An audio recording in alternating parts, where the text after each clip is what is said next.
The Culturally Nourishing Schooling project is based on several key elements. We acknowledge and build into our program that it's about culture and about student and community identities. It's very important for schools to understand that Aboriginal students come with a very acute understanding of their own sense of identity. And it's very important that we not only acknowledge that, but we actually do things productively to make that happen.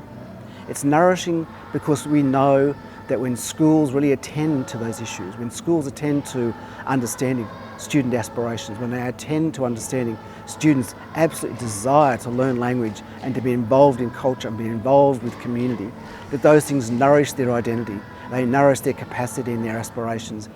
And schooling, because we want to move away from just blaming a school or a teacher for the problems and understanding this is a systemic issue. It's about schooling practices and what schooling has done over the last 50 or 100 years.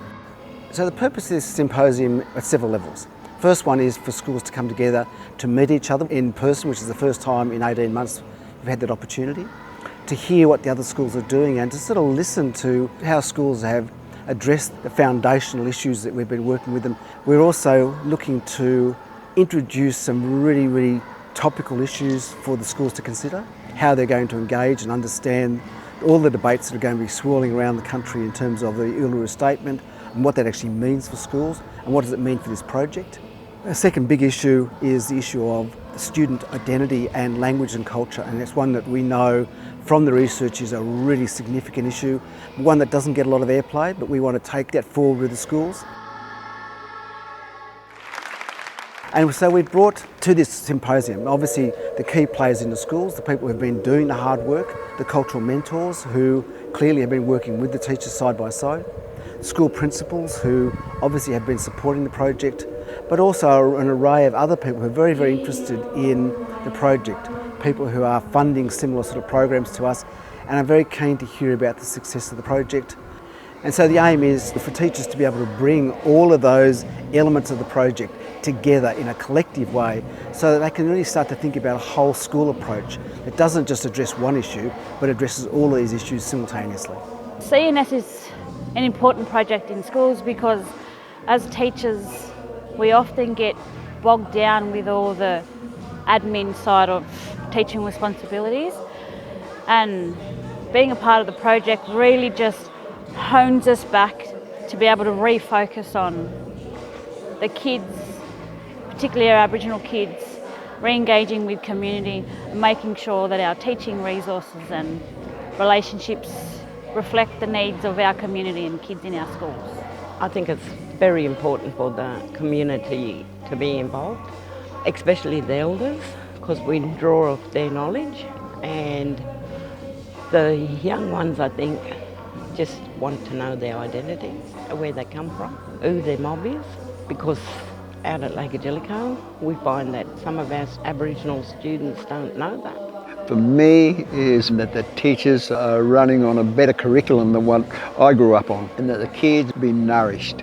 This is what the culture of this land does. It nourishes the people and it enriches the people. You have to nourish your country and where you live. It's good that Catherine and Julie have come along with this Culturally Nourishing Schools program. So many Aboriginal kids are alienated for school or marginalised within the system.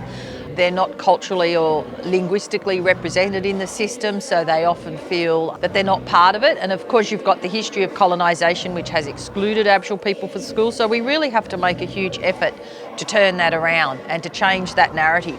And so by calling it Culturally Nourishing, it was all about nourishing culture, nourishing spirits and nourishing learning. And the idea is that it's Aboriginal community led, and the parents and the families and the students have a really big say in what's happening at the school. What excites me the most about the Culturally Nourishing School program is the model and the structure. That it is a combination of looking into current research, having the opportunity to discuss that as colleagues, to apply the learning. It's something that I've been looking for my career.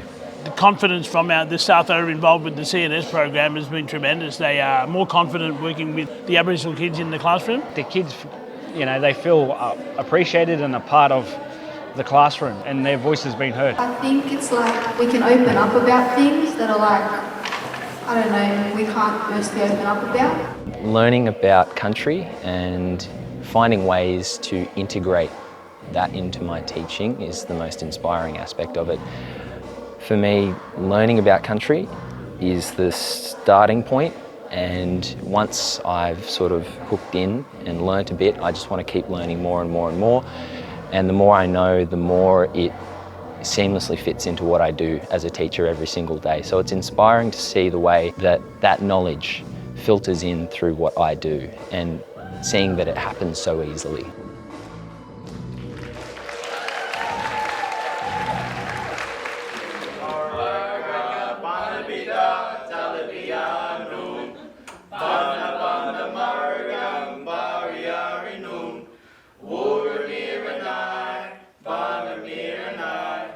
Ya kun margang banabida talabia nukila